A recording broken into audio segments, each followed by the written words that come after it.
ব্যস্ততা আমাকে দেয় না অবসর। আর শারীরিক সুস্থতা যে কত বড় নেয়ামত সেটা যদি অসুস্থ হয় তখনই শুধু তার কদর বোঝা যায়। হ্যালো ভিউয়ার্স, আসসালামু আলাইকুম। This is me Shamina from daily life of Shamina. কেমন আছেন সবাই? জীবনটা একবারে মনে হয় সাদা কালো ছবি হয়ে গেছে। যতই রঙিন মনে করি আসলে তা না। কয়েকদিন যাবৎ আমি অনেক ব্যস্ত, তাই কোনো ভিডিওই আপলোড করতে পারি না। বেশ কয়েকদিন আমার নিজের বাড়িতেই ছিলাম। গতকালকে আসার পর ভাবলাম একটা শর্ট ভিডিও করি। তো যাই হোক, আজকে সকালবেলা যাব ডক্টরের কাছে, তো তার জন্য আগে থেকে একটু টুকটাক গুছানো ছিল। আর এখন অল্প করে কাঁকরোল দিয়ে একটু ইলিশ মাছ রান্না করে নিচ্ছি দো পেঁয়াজু, আর তার সাথে করে নিয়েছি লাউর একটা ভাজি ডিম দিয়ে। মানে একবারে শর্টকাট রান্না করে রেডি হয়ে গেছি, কারণ ডক্টরের সিরিয়াল দেওয়া নেই, গিয়ে সিরিয়াল দিয়ে ডক্টর দেখাতে হবে। দেখাচ্ছি ডক্টর হোমিওপ্যাথি, ডক্টর কাদের। খুবই ফেমাস এই হোমিওপ্যাথিক ডক্টরদের মধ্যে, সবসময় শুনি বাট কখনোই যাওয়া হয় না। This is the first time আমি যাচ্ছি ওনার কাছে। আসলে আমার সারা শরীরে খুব ইচিং হচ্ছে, মানে খুবই চুলকানি, কেন হচ্ছে জানি না। তো ডক্টরের কাছে যাব করে সবসময় হোমিওপ্যাথিই দেখাই, এবং 4 ধরনের ওষুধ অলরেডি খাওয়া হয়ে গেছে নিজেই ডক্টরের সাথে কনসাল্ট করে। বাট এখন আমার হাজব্যান্ড বলছে যখন হোমিওপ্যাথিতে মানে কাজ হবে, ভাবছি চলো এলোপ্যাথি বাদ।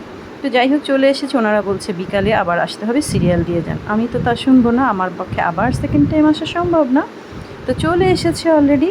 এসে দেখছি যে চেষ্টা করে করা যায় কিনা সিরিয়ালের ব্যবস্থা। তো যাই হোক, এখানে লোকটা খুবই কোঅপারেট ছিল আমাদের সাথে, কোনো একটা সমস্যা হয়নি। আমাদের একজন দুজনের ফাঁকে একটু ওয়েট করতে সিরিয়াল পেয়ে গেছি। তো এসে দেখলাম ডাক্তার কাদের সাহেবের এখানে যথেষ্ট পরিমাণে ভিড়। দূর দূরান্ত থেকে মানুষ আসে, এবং সেটা নাকি খুবই ফলদায়ক। উনি এবং ওনার মেয়ের জামাই দুজনে মিলিয়ে প্রেসক্রাইব করে। মানে ভিড় বেশি যখন থাকে বা রাশটা বেশি থাকে তখন ওনারা দুজন মিলিয়ে পেশেন্ট দেখে। ওনারা 2 বেলাই বসে, তো আমি সকালবেলাই সিরিয়ালে বসে প্রায় 1 ঘন্টার মতন সিরিয়ালটা পেয়ে গেছি, এবং বসে দেখিয়ে নিলাম। দেখানোর পর আমাকে 3 সপ্তাহের জন্য ওষুধ দেওয়া হলো।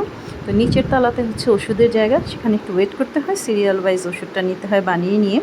তারপর আমাকে নিয়ম নীতি যা করা সেভাবে বলে দিল। আমি তো হ্যাপি। আমার হাজব্যান্ডকে নিয়ে এখন বললাম যে চলো বাসায় গিয়ে খাওয়া দাওয়া করি, রান্না তো আছে। বলে না, চলো। জাস্ট ইনকিলাব ভবনের অপোজিটই, তো সবাই চেনে এই দেশবন্ধু সুইট অ্যান্ড রেস্টুরেন্টটা। একটা আছে হাটখোলা রোডে, একটা আছে জাস্ট ইত্তেফাক মোড়ের অপোজিটে। বলছে চলো, যখন বাইরে এসেছি বাইরে থেকে খেয়ে যাই। তো আজকে কোনো রিচ ফুড খাবো না, নর্মাল সাদা ভাত খাবো। তো আমার কাছে কিন্তু এখানকার নাস্তাটা দারুণ লাগে। তো আমি যাবার সময় আবার নাস্তার আইটেম কিনে নিয়ে যাব।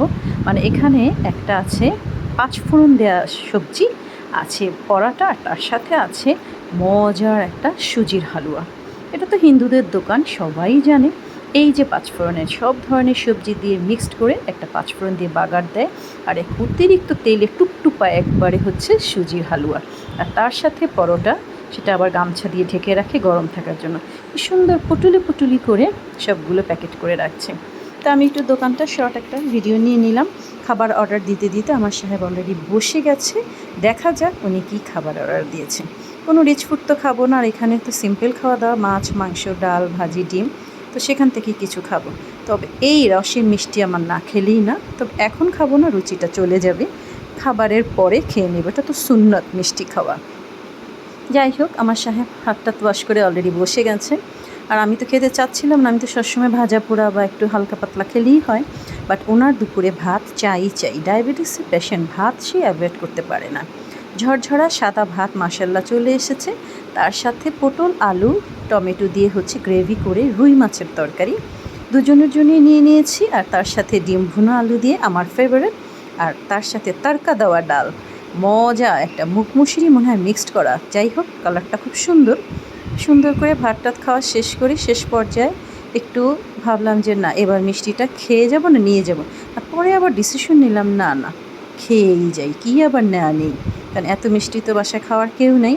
তো আমি ভাবলাম 1 পিস কিনে আগে আমি নিজেই টেস্ট করি। আগে গরম ভাতটা খেয়ে নিয়েছি, আর ডিম ভুনা হলো আমার তার কিছুই লাগে না। পাতলা ডাল, লেবু, কাঁচামরিচ, পেঁয়াজ দিয়ে মজা করে মেখে আমি খেয়ে নিচ্ছি।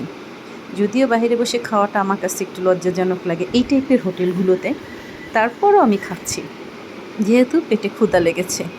আর আমাকে তো টাইম মতন ওষুধটা খেতে হবে। আসলে আমি জানি না, ডক্টর আমাকে বলল যে এটা নাকি এখন ওয়ার্ল্ড ওয়াইড এটা সংক্রামক রোগ। এবং আমি কয়েকজনের সাথে কথা বলে ওখানে এবং আমার আরও আত্মীয় স্বজন বা পরিচিত মানুষদের কাছ থেকেও শুনেছি তাই, যে এটা নাকি পানিবাহিত রোগ। কেউ বলছে এটা নাকি আমাদের ভ্যাকসিনের কোনো সাইড এফেক্ট হচ্ছে। করোনা দেওয়ার সময় আমরা যারা ভ্যাকসিন নিয়েছিলাম, এছাড়া নাকি আবার এটা নাকি চুলকানির ওষুধ টষুধ অন্যরকম খেলে বা খাবারের জন্য হয় ইলিশ চিংড়ি বেগুন। আসলে আমি জানি না, দেখা যাক কী হয়। Hope for the best.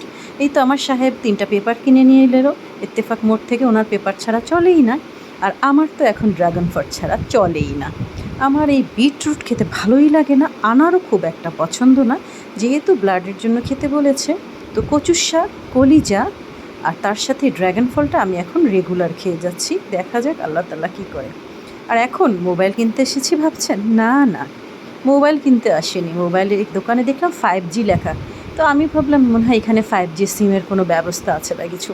কেন বলছি, গত 1.5 বছর আগে যখন ইন্ডিয়ায় গিয়েছিলাম, তখন আমি একটা মোবাইল এনেছিলাম 11 Pro Plus, কিন্তু ওটাতে না 5G সিম ছাড়া সাপোর্ট নেয় না।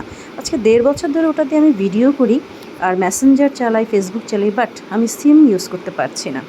আমি কয়েকটা শোরুমেও গিয়েছি এবং কয়েকটা কল সেন্টারে গেছি, ওরাও আমাকে বললো যেটা সম্ভব না। 5G যখন বাংলাদেশে চালু হবে তখনই আপনি সিমটা ইউজ করতে পারবেন, আদারওয়াইজ পুরানো যে অন্য ফোন ওগুলো দিয়েই করতে হবে, কারণ 4G ছাড়া সেগুলো তো সাপোর্ট হয় না। যাই হোক, এখানে একটু ঘুরে ঘুরে অন্য কাজ ছিল সেগুলো একটু শেষ করে এবার বাসায় ফেরার পালা। বাসায় চলে এসেছি, খুব খুব খুব টায়ার্ড। তবে এখন একটু গিয়ে রেস্ট নিতে হবে এবং আমার আগে মেডিসিনটা খেতে হবে। দুবেলা সকাল এবং রাতে খেতে হবে, খাবারের আগে এবং খাবারের পরে গ্যাপ রেখে। সব কিছুর জন্য শুকর আলহামদুলিল্লাহ। তারপরে সবসময় মুখে হাসি রাখি, যতই শারীরিক কষ্ট থাকুক না কেন, শুকর আলহামদুলিল্লাহ। বর্তমানে বন্যার্তদের যে কষ্ট হচ্ছে সে তুলনায় আল্লাহ তো ভালোই রেখেছে। সবাই ভালো থাকবেন, সুস্থ থাকবেন, সুন্দর থাকবেন, আমাদের জন্য দোয়া করবেন। আল্লাহ।